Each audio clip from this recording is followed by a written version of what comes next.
The honourable member for Kitchener-Conestoga. Thank you, Mr. Speaker.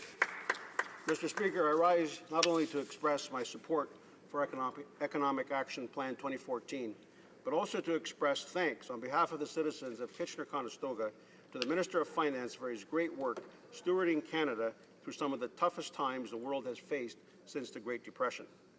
I rise today not only to praise the Road to Balance he authored, but also to share with my friends across Waterloo Region, through you, Mr. Speaker, the very real difference Budget 2014 offers to their lives. I rise not only to talk about the creation of jobs and opportunities for Canadian families put forward in Budget 2014, but also to highlight the opportunities it will create for the communities in which we live. In order to put all of that in context, though, Mr. Speaker, I need to quickly outline what we've done already and what roads we chose not to walk. A noted Canadian once asked, "Do you think it's easy to make priorities?" End of quote. Apparently not, Mr. Speaker. The previous Prime Minister seemed to make new priorities every day. I don't think Canadians judge politicians on the volume of their priorities, though. I think we're judged on the content of our priorities and the diligence with which we address them. This government's long-term priorities were identified in Advantage Canada. This document was authored in 2006, and it remains the best lens with which I evaluate our diligence and our ability to focus on priorities.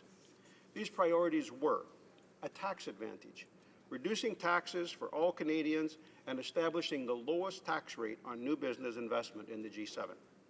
A fiscal advantage, eliminating our net government debt within a generation. An entrepreneurial advantage, reducing unnecessary regulation and red tape and increasing competition in the Canadian marketplace. A knowledge advantage, creating the best educated, most skilled, and most flexible workforce in the world.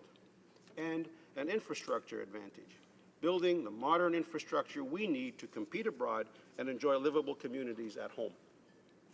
Through the intervening years, Advantage Canada has served us well. Through the good times and the worst times, our priorities have remained unchanged. Our focus on them continues. And when I say the worst times, Mr. Speaker, I am of course referring to the worst global economic downturn since the Great Depression. By sticking to the priorities outlined in Advantage Canada, Canada not only led the world in economic growth, but now will benefit from the strategic investments we made. In my home of Waterloo Region, we saw Conestoga College grow its capacity to train much-needed engineers, healthcare workers, and food processing technicians. We opened the Institute for Quantum Computing, the Canadian Digital Media Network, and the Communitech Hub to support the entrepreneurs who create tomorrow's jobs. We enjoy new community centres, safer drinking water, improved parklands thanks to the federal government investments. With the strong partnership of this government, Waterloo Region has become a better place to live, work, and raise a family. All of this, Mr. Speaker, without raising taxes and without cutting our support for health care or education like the previous government did. All of this positive action occurred during the worst economic times most Canadians living have experienced. As chair of the Standing Committee on Environment and Sustainable Development, I am pleased to see the key investments this Prime Minister and this government have made. Well over $17 billion have been invested in clean transportation initiatives, renewable fuels, clean energy, clean air, green infrastructure, research, energy efficiency, and work to preserve our oceans and lakes. Economic Action Plan 2014 builds on this legacy by expanding tax relief for green energy generation, investing in Canada's national parks, further supporting conservation efforts and family-oriented conservation activities, and by making it easier and more affordable to donate ecologically sensitive lands for preservation. All of this, Mr. Speaker, while outperforming every other G7 country in job creation, maintaining the lowest debt-to-GDP ratio in the G7, and while Canadians are experiencing the strongest real per capita income growth in the G7. And so here we are, debating Budget 2014, the road to balance, the latest phase of Canada's Economic Action Plan. While our neighbours to the south are tied up in debates about how much they're willing to increase their national debt.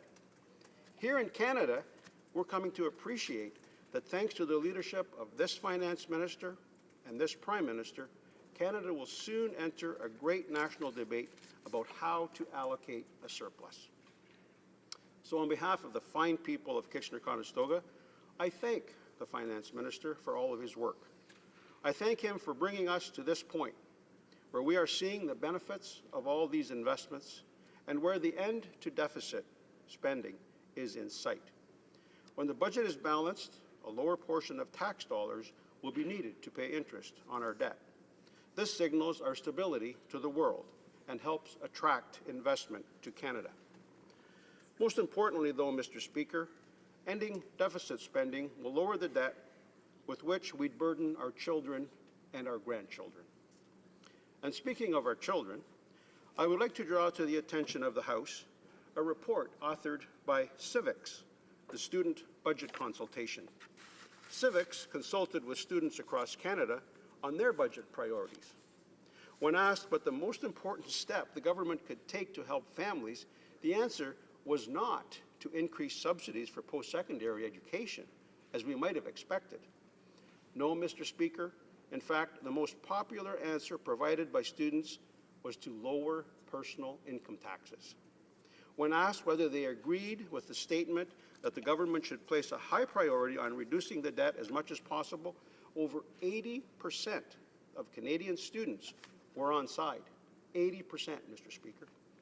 When asked for what priority should be for allocating the surplus, 46% of them said we need to pay down the debt, versus a measly 9% who call for an increase in spending to boost jobs. Mr. Speaker, what does it mean when Canadian secondary school students have a better grasp on basic economics than the opposition parties? I think it means our future is in good hands, even they know that budgets don't balance themselves. And this road to balance ensures the future that these students will inherit will be a bright future. Students pursuing a trade will for the first time have access to federal student aid. Youth looking for work will enjoy increased support for paid internships. Recent graduates and those in the workforce will find starting their own business much easier thanks to the 800,000 payroll remittances or red tape that we've eliminated on small business. For my home of Waterloo Region, I can be even more specific. The Canadian Digital Media Network and the Institute for Quantum Computing both received support in Budget 2014. CDMN will help entrepreneurs find commercial uses for what they call in the industry big data. IQC will continue its work to develop the world's first quantum computer. And it's worth noting that even though the quantum computer has yet to be developed, IQC is already an active commercializer of knowledge. To do their research, they needed to invent the required specialized tools. These tools are now being sold around the world, Mr. Speaker. Our initial investment in the Communitech Hub has exceeded every expectation, and this road to balance supports the creation of similar success stories by increasing funds for the Canada Accelerator and Incubator Program. Mr. Speaker, I know the opposition will disagree with me on this, but frankly, I was most happy yesterday to hear that this government remains committed to the Canada Job Grant.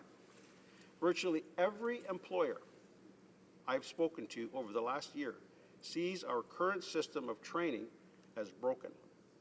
Polytechnics Canada sees the current system as broken, too focused on filling seats and not enough on real results. And they're right. We can take the easy road, like the Wynne government, and defend a failed system, or we can try to do better. I'm glad we're not giving up on doing better for Canadians. And Mr. Speaker, I read in the media that some politicians in my home province of Ontario are upset that they will receive less money this year in equalization funding. Well, Mr. Speaker, an improving economy means there's less need for equalization in Ontario than there was last year. To anyone other than the Wynne government, this should be a good thing. An improving economy is something Ontarians should celebrate rather than mourn. It brings cheerleading for the recession to a new, indisputably lower level. If Ontarians truly want to continue receiving equalization funding due to poor economic performance, all they need to do is re-elect a Liberal government in Ontario. And, Mr. Speaker, I know they're better than that. Thank you, Mr. Speaker.